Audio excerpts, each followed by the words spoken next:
જય શ્રી કૃષ્ણ, જય માતાજી. કેમ છો બધા? મજામાં? તો સ્વાગત છે તમારા બધાનું આજના એક નવા વિડીયોમાં. અને અત્યારે ચોકડીયાલમાં 9 થઈ ગયા છે અને બધું કામ કરીને ફ્રી થઈ ગઈ છું. જોકે 9 વાગે તો રોજની જેમ બધું કામ કરીને ફ્રી થઈ જ જાઉં છું. અને કાલ તો પછી સાંજે મારે એક ઓસરી રહી ગઈ હતી ને, તો એમાંય મેં જરા કચરા કરી નાખ્યા છે ઓસરીમાં હોતે, કેમ કે આજ મારા મમ્મીને વાડીએ જવાનું હતું. એટલે એ કે આજ જે કરવું હોય ને, કાલે એમ કહેતા હતા કે આજ જે કરવું હોય ને કરી લે, પછી કાલ તો મારે વાડીએ જવું છે. એટલે મેં સાંજે જ જોઈ ઓસરી હોતે પૂરી કરી લીધી. એટલે આપણે જરા કચરા તો બધે પૂરા થઈ ગયા. હવે ફળિયામાં ને એવું બાકી છે. વરસાદના લીધે ફળિયું ઓલું થઈ ગયું છે ગંધારું એમ, એટલે એ એક કસવાનું બાકી છે. તો એ હવે 1-2 દિવસ પછી ફ્રી થઈ અને સરસ મજાનો ફળિયું સાફ કરી લેશું. સંભારા તો થઈ ગયા છે અને કપડાં ધોવાના બાકી છે. તો કપડાં તો જો અત્યારમાં ઊંઘો પહેલાં પાણી આવે ને પછી જ ધોવા છે, એટલે પાણીની રાહ જોતી હતી ને તો કપડાં એમણે મૂકી દીધા છે. તો ઊંઘો પહેલાં ભલે 9 જ થયા છે, પણ રોટલી ને રોટલાને એવું બનાવી નાખું, કેમ કે વાડીનું ભાત એ મોકલવાનું છે. એટલે ઊંઘો પછી છે ને કપડાં ધોયા રાખું તો એ હાલે, બપોર થઈ જાય તો, કારણ કે આજ ઘણા બધા કપડાં છે એમ, તો એટલા બધા તો કોઈ મશીનમાં હાલે નહીં. એટલે જો અત્યારે કપડાં બધા મેં રાખી જ દીધા છે. હું પહેલાં છે ને રોટલી બનાવી લઉં, પછી આપણે કપડાં ધોઈએ. થોડાક હાથે ધોવાના ને થોડાક મશીનમાં જો કે 2 વખત નાખીશ ને તો એ હાથે થોડાક ધોવા જ પડશે. એટલા બધા જ કપડાં છે, કેમ કે જરા કચરા કર્યા હતા એટલે બધું કાઢ્યું હતું. નજીક થોડાક પડદાને એવું ધોયું હતું ને થોડાક બાકી છે.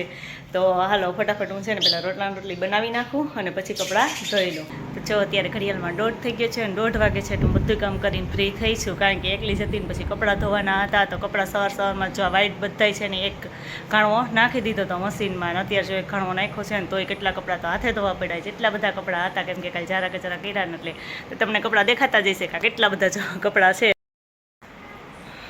તો આ બધા કપડાં છે ને વ્હાઈટનો તો એક ઘણું સવારે કાઢી નાખ્યો હતો મશીનમાં, અને બાકી ઓછા ને પડદા ને અડધું જો પાછળ 2 દોરીમાં સુકાય છે. એટલા બધા જા કાલના એમણે કપડાં પડ્યા છે ને તો એને મેં તડકે જો નાખી દીધા છે ખાટલો પાથરીને, એટલે કે ખાટલા ઉપર જ હું એમણે તપવા દઉં, એટલે પછી બપોર પછી હંકેલાઈ જાય. નકર રવાના તો એમણે ભીના જ લાગે. તો હાલો જો આ બધું કપડાં બધા ખાટલે સૂકવી દીધા છે અને થોડીક વાર આરામ કરી લઈને પછી ઉઠીને બધું કપડાં પાછું મૂકવાનું કામ ચાલુ કરી દઈએ.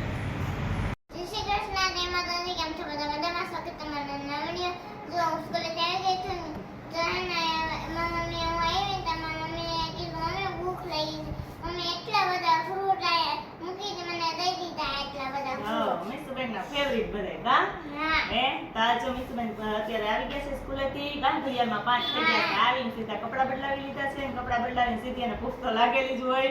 એટલે ઈ કે મમ્મી કઈ ખાવાનું છે? વાત તો બધાય ફ્રૂટ તારા માટે લઈ લીધા છે. બીજા બધાય કરતા ફ્રૂટ તો બહુ ભાવે. વધારે શું ભાવે?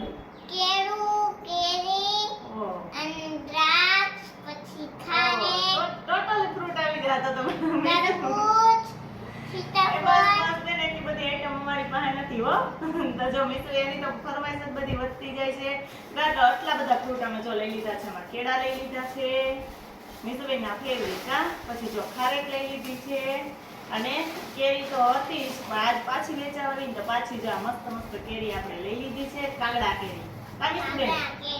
હા, કાલે તો ખાધી હતી. કાલે જો બસ 2-3 વધી હતી. આજ પાછી વેચાવા આવી ને તો આખું કેરેટ ભરીને લઈ લીધી. કા મિસુબેન? તો અડધું કેરેટ જેટલી જો પાછી આજે કેરી લઈ લીધી ને, બહુ મસ્ત મોટી કેરી છે, સરસ મજાની. આખું કેરેટ ભરીને પછી મિસુબેન ને ખાવા થાય ને, કા આખું કેરેટ ભરી દીધો કેરી. પછી ફ્રૂટ નું કા એટલે મિસુબેન ભલે ખાધા રાખે, પણ મિસુબેન ને કેળામાં તો મને છે ખાંડ નહીં પડે. તો કેળા તો બધા તૂટી જ જવાના છે કે નહીં? કેળાની વાર નહીં લાગે. કેળાની વાર ન લાગે. કેળા તો હોય ને એટલા ખાઈ જાય, પણ કઈ દેખાતું નથી. તો તાકાતવર જ છો ને. તો હાલો આ બધું છે ને ફટાફટ ખારેક હું ધોઈ દઉં મિસુબેન ને, પછી મિસુબેન ખારેક ખાવા માંડે. હા, અને કેરી આખું કેરેટ ભરીને ફ્રૂટ લઈ લીધા છે. તો મિસુબેન હાલો પછી હું મારા જે થોડા કપડાં હંકેલવાના બાકી છે. તો એટલા કપડાં હતા ને બતાવ્યા હતા. 3 વાગ્યાની હંકેલ દીધી. અત્યારે છે કપડાં હંકેલીને ઠેકાણે કરી દીધા છે. હજી થોડા ફૂકાય છે, બપોર પછી ફૂકવાતા નહીં. તો હવે કપડાં આપણે ફૂકાઈ ગયા હોય તો લઈ લઈએ અને પછી વર્ગી જઈએ રસોઈ.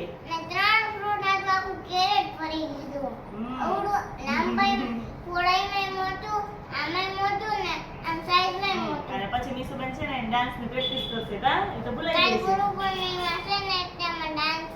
હા, એને સ્કૂલે ડાન્સ કરવાનો છે ને, તો આગળ આવીને જ કીધી મમ્મી મારે પ્રેક્ટિસ કરવી છે. એ કે તો પછી ફ્રૂટ ખાઈ લઈએ એનું, પછી પ્રેક્ટિસ કરવા માંડે, મારું કામ કરવા માંડે. ઈસુબેનને છે ને આજે પરોઠા ખાવા હતા, તો મેં રોટલીનો લોટ બાંધી લીધો. પછી કે મમ્મી મને પરોઠું બનાવી દે ને, જો કે રોટલી તો માંડ ખવડાવીએ ત્યાં ખાય, ઓછી જ ખાય છે એ. તો રોટલીનો લોટ તો બંધાઈ ગયો હતો, એટલે મેં જો થોડીક રોટલી બનાવી નાખી છે. અને પછી મીસુબેનને તો પ્રિન્સ કે મમ્મી મારે ખાવા છે, એટલે એટલા જો ગોરિંડા લઈ લીધા છે ને એના પરાઠા બનાવી દઉં. તો મીસુને તો પરાઠા એમ સાદા સાદા હાલે છે ને, તો તીખું ખાવું ન હોય. તો પ્રિન્સ કે મમ્મી મારે કે મને મસાલાવાળા કરી દે ને, તો મસાલામાં અત્યારે તો બીજું કંઈ હાજર હતું નહીં, કારણ બીજું તો આપણે શું મસાલામાં હું નાખું. એટલે જો અહીંયા બટેટું છે ને, એની કાચી કાચી બટેટાને આપણે ખમણીને અહીંયા લઈ લીધું છે ને, બધા મસાલા નાખી દીધા છે, ચટણી, મીઠું, ધાણા, જીરું ને એવું બધું. અને એ જ અહીંયા વચ્ચે રાખી અને આપણે પરાઠું બનાવી નાખીને મસાલાવાળું પરાઠું છે એ પ્રિન્સબેન આપણે બનાવી દઈએ. તો હું આલુ ફટાફટ આ લોટમાંથી જ બનાવી નાખું. તો વચ્ચે થોડોક મસાલો મૂકી દઈએ. તો મસ્ત જો આપણા મસાલાવાળા પરાઠા છે ને બની ગયા છે. ગોળ જ બનાવ્યા, ત્રિકોણ બનાવતી હતી પણ આ બટેટાનો ખમણ ઉપરથી નાખ્યું તો હલકા બન્યા નહીં, એટલે ગોળે ગોળમાં જે મસાલો વચ્ચે ભરી અને બનાવી નાખ્યા છે. પ્રિન્સબેન બહુ ભૂખ લાગી છે એટલે ખાવા દઈ દઈ. મીસુબેન જો હમણાં તો વાડીએ વહી ગઈ છે, એટલે આવે ને તો બનાવીને તૈયાર રાખવું, એટલે બે બેન ભાઈ છે ને ફટાફટ ખાઈ લઈએ. મેં તમને આગળ જ કીધું તો કે મારે કાલે ગુરુ પૂર્ણિમા છે, તો મારે ડાન્સ કરવાનો, તો અત્યારે હું ડાન્સની પ્રેક્ટિસ કરું છું.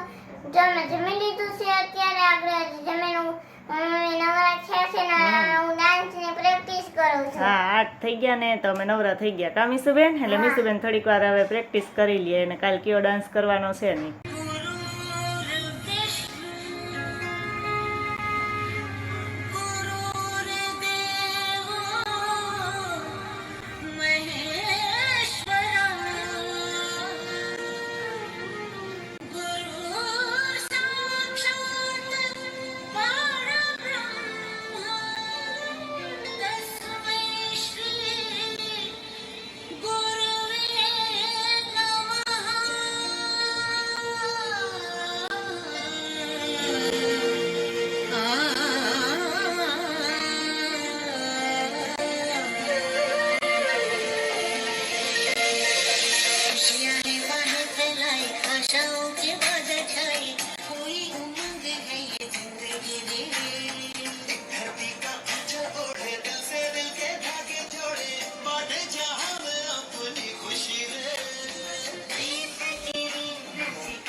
પ્રેક્ટિસ કરી લો આગળ, અને આશાદારના વિડીયો એન્ડ કરીએ છીએ. જો તમને મારો વિડીયો ગમ્યો હોય તો લાઈક કરજો, શેર કરજો, અને જો ચેનલમાં નવા છો સબસ્ક્રાઇબ કરવાનું ભૂલતા નહીં. આવજો.